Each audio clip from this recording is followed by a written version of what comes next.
Welcome back to On Base, presented by Geico. Get more baseball, get more with Geico.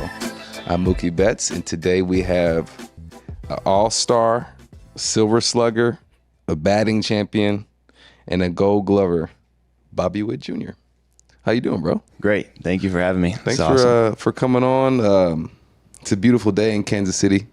It's 1,000 degrees outside. Yeah. So how do you deal with that? It's like it's cold at the beginning of the season and then blazing hot during the summer. Yeah, you get pretty much all like kind of the seasons out here. But growing up in Texas, used to the heat, so I kind of like it. So you like the heat, but what about the cold?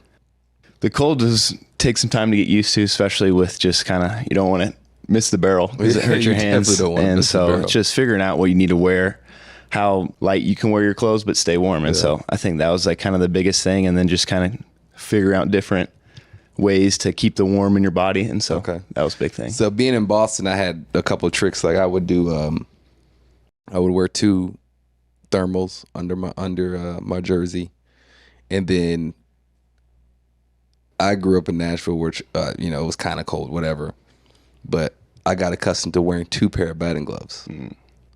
And then when I was in Portland, Maine, and Boston, it got freezing, and so I would go 2 pair of batting gloves and then 2 lizard skins. Oh. Anything to not hurt my hands. And so I didn't know if you had any little tricks. I know people do use baby oil. Yeah, baby oil is a big thing. We actually got this new, it was called like dry skin or something. Hunter Renfroe was actually telling us about it. He uses it when he goes hunting in the blinds and stuff. So you take your shower, put it on, and it kind of keeps all the warm, kind of how the baby oil aspect is. But it actually kind of worked. We were doing that, and then I wear like a thermal cutoff shirt and then just like another thermal long sleeve shirt. And I feel like that kind of. What do you got on the guys that don't wear long sleeves? I don't know. I'd rather be warm and sweating rather than cold. I don't understand it. When I'm sweating, I feel like that's when I'm at my best, kind of loose and ready to go. Usually it's pitchers, so whatever.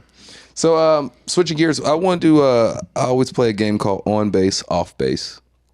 It's whether you're in or you're out. So the first one is hitting a foul ball to your dad is the coolest thing you can do on the diamond. You're on base or off base on that? I think I'm on that. But also he missed the foul ball, which is a funny story. We get back to the car. So in Texas, I'm staying at home. And so we get in the car and I just see the ball in the center console. I'm like, where did that ball come from? He's like, you actually hit it. I'm like, what? He's like, and then my mom's like, oh yeah, your dad missed it. He missed it. So it was funny how it got up in the suite. But you didn't even notice it. Do you watch foul balls? Not really. No. Either. Yeah, I can't. I just try to, especially with the pitch clock. I hit it and I'm like back in the box. Because you got to like mentally think about what just happened. You got to process a lot of things in that time. Like you said, the pitch clock, you get 15 seconds or whatever. More times than not, I feel like when I hit a foul ball, I'm like, all right, got to start earlier, a little later, whatever it is. And so it's just little things, just trying to get back. How often does Pops come to games? He tries to get out quite a bit. He's actually out this week and stuff and everything. So, but he likes to come out whenever he can. He's still an agent, so he's out seeing all of his guys. Mm-hmm. They have that. He was out in Arizona with that draft combine thing the other day, and so he just travels around. He just loves watching the game. Anytime he can come see it, or sometimes like when we're playing the Rangers up here, it's blacked out in Texas, so they'll come up here. It's like a 7-hour drive. They'll sometimes drive, but then fly out here. So nice. They love getting out and being around the game. Nice. Okay. All right. What about this? Kansas City barbecue is the best kind of barbecue. That's a tough one for me. That is. Growing up in Texas, so I'm always like my political answer. I'm 50-50. Texas barbecue, Kansas City barbecue. But I feel like, so what's the difference? I think it's just kind of how they like kind of smoke the meats in ways. So, but like Kansas City, I think has the best burnt ends. They're known for their burnt ends and everything. And then I feel like other places are known for different things. Like Kansas City Joe's has the Z-Man, which is a sandwich. It's got like the onion ring, brisket, smash is good. And then Texas, I like just like the ribs and the sides. What about the sauces? Are the sauces different, or because I only know of Memphis being like dry rub. It's pretty similar. I feel like in the sauces from Texas to KC, just from there. You have like a spot that you love going to. The spot, is that the spot? KC Joe's I like. That's a good spot, and then Jack Stack. But it's tough because my wife, she doesn't really like barbecue. So really? Yeah. Sorry to the barbecue people out there. She likes it, but she's like not all about it. So I don't really get it that much when y'all not going to barbecue Yeah, for a date not night. all the time. Yeah, no. Nice. Okay, what about this? You've done the best Superman impression on a baseball field. I don't know that. Hey, bro, that's that's horizontal, bro. Those are the fun plays because Those are the fun you just plays. react to them. You don't have to think about nothing. See, you're young. It just happens. You're young and can do that. If I did that, I feel like I would dislocate every bone in my body. So Yeah, I think my parents would always get mad at me as a kid just diving in the house doing other things, but I feel like really that helped me kind of just you learned to do feel it. like you learn how to land, learn how to do little things, and playing football, like just diving and always just tackle football in the backyard, whatever it was, just trying to learn your body. And then things in the off season that I do to train, you're always kind of training those impactful muscles that whenever you make impact with the ground, like they're strong. And so I feel like enjoy it while you can. Buddy. yeah. All right. So what about this last thing? Putting on the USA uniform was the coolest thing that you've done so far in baseball.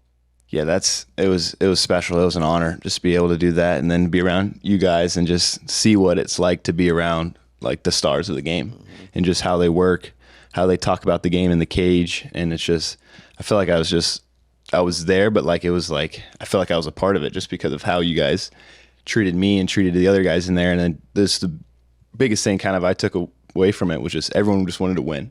Okay. And it's like what can they do to win? And it's like very selfless guys, and then just that clubhouse. It's all stars, all bunch of guys with World Series rings. So it's really cool just to see like how those guys work, and there's a reason why that they're studs, how they are. So what is one moment during the WBC? Because you unfortunately you watched a lot, right? And you were the young guy, X, Y, and Z. This year, obviously, you'll be playing a lot, playing the whole time, pretty much. But being that you got to sit back and kind of watch really good baseball, what's one moment that you'll always remember? I think just that Turner grand slam. Oh, Tracy, because I was on second for that, and so it was just like I heard it hit, and then after that, I felt like I was just floating around the bases. Like I didn't even hit it, and I was like running around like, oh wow, this feels good. I think I came into pinch run or something, but yeah, it was that moment right there, and then who was it that did this to the Venezuela? Manuel. I don't even Jerry remember. Manuel. I don't remember. There was a lot that kind of went on. That was crazy, and then it just felt like it was just not like a little league moment, but like everyone was out of the dugout, all surrounding home. It was like a walk off, but we were in whatever inning it was. So like it was. That was good stuff. That was really fun. I think everybody will remember that. For sure. I would say mine is definitely the homer, but then really I remember in the 8th inning in the championship game, and I saw Shohei out in the bullpen, and it was just that whole moment, just like him coming out and then who he went through and like kind of how it ended. It was like, man, something that I think at the time I kind of took for granted, like, dang, we lost. But like looking back on it, was like, that was probably one of the coolest setup moments that, God has ever created, like for it to come down to that. So it was like like a movie, and then him coming out there with the dirt on his uniform. It was like, I was like, wow, it's been cool. It's cool. So, everyone was on the top step. all right, so switch gears a little bit. Let's talk about you guys, the Royals. You guys made playoffs last year for the first time since 2015. How was that? Like, how was going through the process? I know, like I said, I was in the AL, played against the Royals, and you're going through your rebuilding years, especially after Haas and Moose and all those guys left.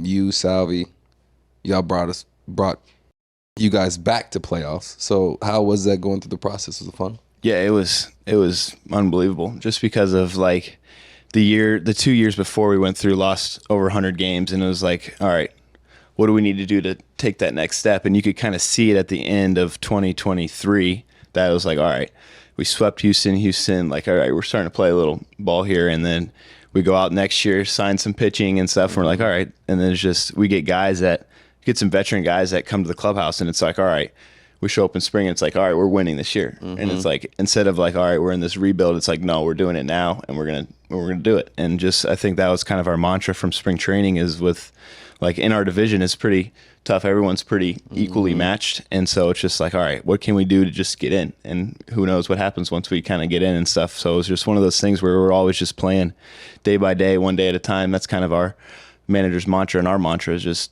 kind of